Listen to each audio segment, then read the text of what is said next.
What's going on, everyone? Welcome back to DR Reports. And before we dive into what might be the most devastating news for Shedeur Sanders fans, I need to ask for your help. We are on a mission to hit 1,000 subscribers, and we're so incredibly close. If you're watching this video, if you value the real, unfiltered NFL content we bring you every single day, hit that subscribe button right now. Now, let's get into this bombshell that just dropped about Shedeur Sanders and the Cleveland Browns. This is not good news, folks. This is actually terrible news if you're a Shedeur Sanders supporter. According to multiple reports, Shedeur Sanders may not be the starting quarterback of the Cleveland Browns next season. In fact, he might not even be on the roster. Yes, you heard that right. The quarterback who just finished the season as the Browns starter, who showed flashes of brilliance despite being sabotaged by his own offensive line, who was supposed to be the future of the franchise, might be gone. And it all comes down to one thing.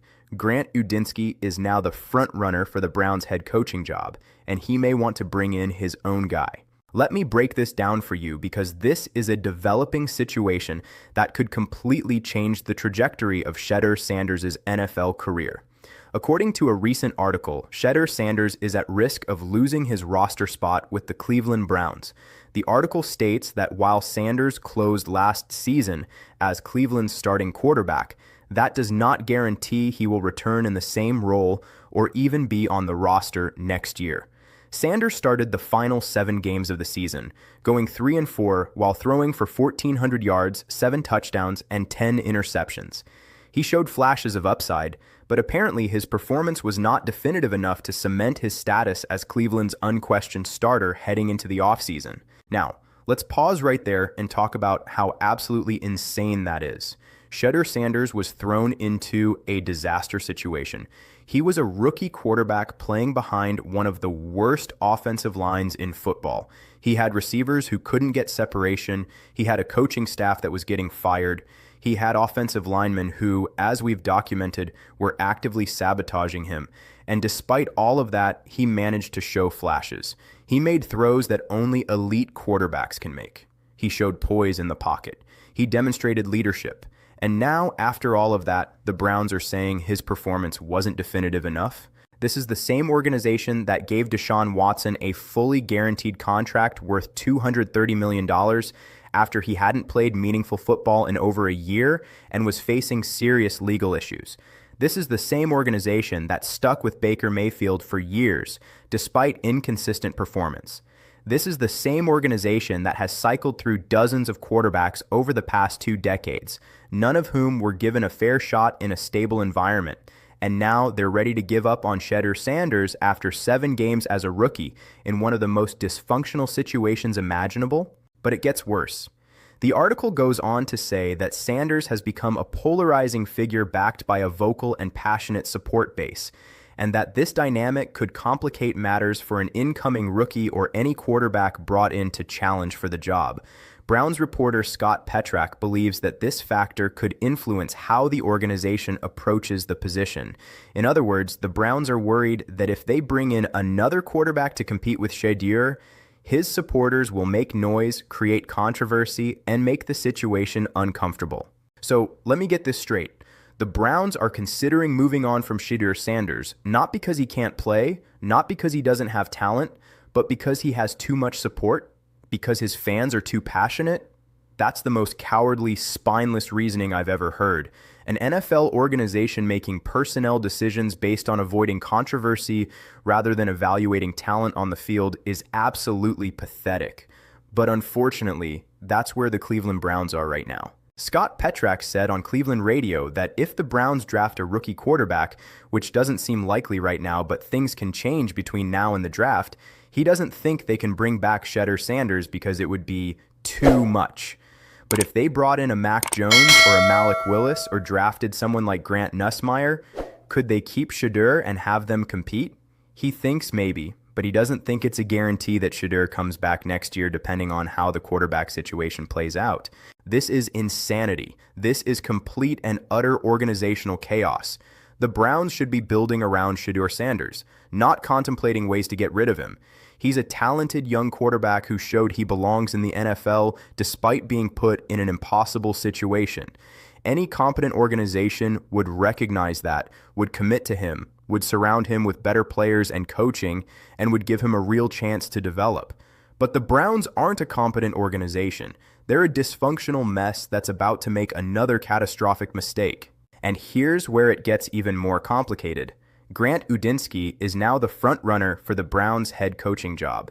Udinski is the 30-year-old offensive coordinator of the Jacksonville Jaguars, a brilliant offensive mind who's been generating buzz around the league. He's innovative, he's creative, he understands modern offensive concepts. But here's the problem. He's not tied to Shedeur Sanders. He didn't draft him. He doesn't have any history with him. And if he becomes the Browns' head coach, he may want to bring in his own quarterback, someone he's familiar with, someone he can build his offense around. This is why so many people, myself included, have been advocating for Jim Schwartz to get the Browns' head coaching job. Schwartz has already worked with Shedeur. He's already seen what he can do. He's already built a relationship with him. If Schwartz became the head coach, he could focus on defense, which is his specialty, and hire a brilliant offensive coordinator to work with Shedeur and develop him. That would be the logical, sensible approach that gives Shedeur the best chance to succeed. But the Browns aren't going with the logical, sensible approach. They're going with the trendy, flashy approach. They want the young offensive genius. They want the next Sean McVay or Kyle Shanahan. They want to be the team that discovered the next great coaching mind. And in the process, they might completely derail Shedeur Sanders' career. Now, let's talk about Grant Udinski specifically, because this is important. Udinski has been the offensive coordinator in Jacksonville for 1 year. Before that, he was the quarterback's coach. He's worked with Trevor Lawrence, who is an established veteran quarterback with elite physical tools. Udinski designed an offense that maximized Lawrence's strengths, and it worked. The Jaguars' offense was productive, creative, and dynamic. But here's the question. Is Trevor Lawrence the kind of quarterback Udinski prefers? Is that his prototype? And if so, does Shedeur Sanders fit that mold? Shedeur Sanders is not Trevor Lawrence. Lawrence is 6'6" with a cannon for an arm. He can make every throw on the field. He's mobile enough to extend plays with his legs. He's the prototypical modern quarterback. Shedeur, on the other hand, is more of a traditional pocket passer. He's accurate, he's intelligent, he has excellent footwork, but he's not going to wow you with his arm strength or his athleticism. He's more in the mold of a Drew Brees or a Kirk Cousins than a Trevor Lawrence or a Josh Allen. So if Grant Udinski becomes the Browns' head coach, is he going to want to work with a quarterback who's fundamentally different from the guy he just had success with? Or is he going to want to bring in a quarterback who fits his vision, who he can mold from day one, who matches the prototype he prefers? My gut tells me it's the latter, and if that's the case, Shedeur Sanders is in serious trouble. And here's another wrinkle that makes this situation even more precarious for the Browns. The Buffalo Bills just fired Sean McDermott, and they're now in the market for a head coach. And guess who's one of their top candidates? Grant Udinski. That's right. The Bills are interested in Udinski, and honestly, the Buffalo job is way more attractive than the Cleveland job. Think about it from Udinski's perspective. The Bills have Josh Allen, arguably the best quarterback in the NFL right now, a guy who can do everything, who's in his prime, who's proven he can lead a team to the playoffs year after year. The Bills have a solid roster, a passionate fan base, a stable front office, and a winning culture. The Browns have Deshaun Watson's albatross contract, a roster in flux, a history of dysfunction, and a fan base that's been beaten down by decades of losing. If you're Grant Udinski, which job are you taking? Ashley Bastock of Cleveland.com said in a recent interview that the Buffalo job opening is fascinating because the idea of working with Josh Allen is probably the most appealing job out there right now. And she's right. Every offensive-minded coach in the league would love to work with Josh Allen. He's a dream scenario. So if the Bills offer Udinski the job, he's gone. And then where does that leave the Browns? According to Bastock, outside of Udinski, the Browns' other main offensive-minded candidate is Nate Skillhouse, the Rams' passing game coordinator. But Skillhouse's availability depends on how far the Rams go in the playoffs. If the Rams make a deep run, the Browns might not be able to interview him for weeks. And in the meantime, other teams are going to be hiring coaches, and the Browns are going to be left scrambling. Bastock also mentioned that the Browns have interviewed two other candidates for a second time, Jim Schwartz and Todd Monken, the former Ravens offensive coordinator who also worked with the Browns back in 2019. Schwartz, as we've discussed, makes a ton of sense. He's already with the organization, the players love him, and he knows Shedeur. Monken is an interesting wild card. He's a veteran offensive coordinator who's had success in multiple places. If the Browns hired him as head coach and paired him with Shedeur, that could potentially work. But again, is Monken tied to Shedeur? Does he believe in him, or would he want to bring in his own guy? And then there's Sean McDermott, the former Bills head coach who the Browns interviewed way back in 2016 and didn't hire. There's been speculation that the Browns might circle back to McDermott, especially since he's now available, but would McDermott even want the Cleveland job? He was just fired by a team that went to the playoffs almost every year under his leadership. He's going to have options. Why would he choose Cleveland over other, more stable situations? The more I think about this, the more I realize that the Browns are in serious danger of screwing this up. They're playing musical chairs with coaching candidates while other teams are making decisive moves. They're overthinking everything, trying to be cute, trying to find the perfect candidate, and in the process, they're going to lose out on the good candidates. And when the music stops, they might not have a seat. And through all of this chaos, Shedeur Sanders is the one who suffers. He's the one whose career hangs in the balance. He's the one who might get discarded by an organization that never fully committed to him, that never gave him the support he needed, that never put him in a position to succeed. Here's what Shedeur needs to do. He needs to have the off-season of his life. He needs to live in the facility.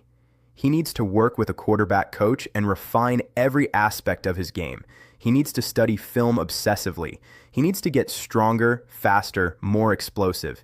He needs to show up to OTAs and minicamp and training camp looking like a completely different player. Because if he doesn't, if he comes back looking the same, the Browns are going to move on. They're going to draft a quarterback or sign a veteran or trade for someone, and Shedeur is going to be the odd man out.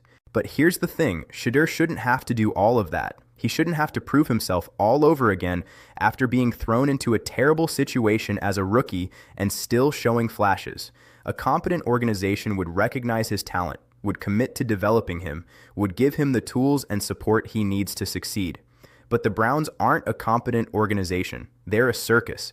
And unless something changes dramatically in the next few weeks, Shedeur Sanders is going to be another casualty of their dysfunction. I feel for Shedeur. I really do. He's a talented quarterback who deserves better than this. He deserves an organization that believes in him, that will invest in him, that will give him a fair shot. And if the Browns aren't willing to do that, if they're ready to move on after 7 games, then maybe it's better for Shedeur if they trade him to a team that will appreciate him.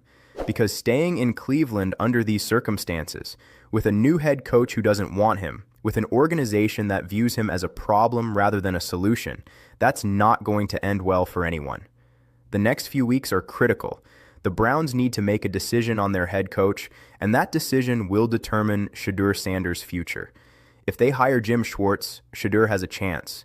If they hire Grant Udinski or another offensive-minded coach who wants to bring in his own quarterback, Shedeur is probably done in Cleveland. It's that simple. Is heard. And Browns fans, if you believe in Shedeur Sanders, if you think he deserves another shot, if you think the organization owes it to him to commit and build around him, you need to let the front office know. Call into radio shows, post on social media, make noise, because right now the Browns are leaning toward moving on. And unless there's significant pushback, that's exactly what's going to happen. All right, everyone, that's the story. Shedeur Sanders' future in Cleveland is in serious jeopardy. Grant Udinski is the frontrunner for the head coaching job, and he may want to bring in his own quarterback. The Bills are also interested in Udinski, which could leave the Browns scrambling. And through it all, Shedeur is the one who might pay the price for organizational dysfunction. Before you go, I need you to do something. If you found this breakdown valuable, if you appreciate the real talk about what's happening with Shedeur and the Browns, smash that like button right now. Drop a comment down below and tell me what you think. Should the Browns commit to Shedeur Sanders and give him a real chance, or is it time to move on? Who should be the Browns' next head coach? What does Shedeur need to do to save his career in Cleveland? I want to hear from you, and most importantly, if you haven't already, subscribe to DR Reports. Hit that subscribe button and turn on notifications. We are grinding every day to bring you the best NFL content, and we're so close to 1,000 subscribers. We cannot do it without you. Every subscription counts. Every like counts. Every comment counts. Share this video with your friends, especially if they're Shedeur Sanders fans or Browns fans who need to know what's really going on. Let's get this story out there and keep the conversation going. Until next time, stay locked into DR Reports for all the biggest NFL stories.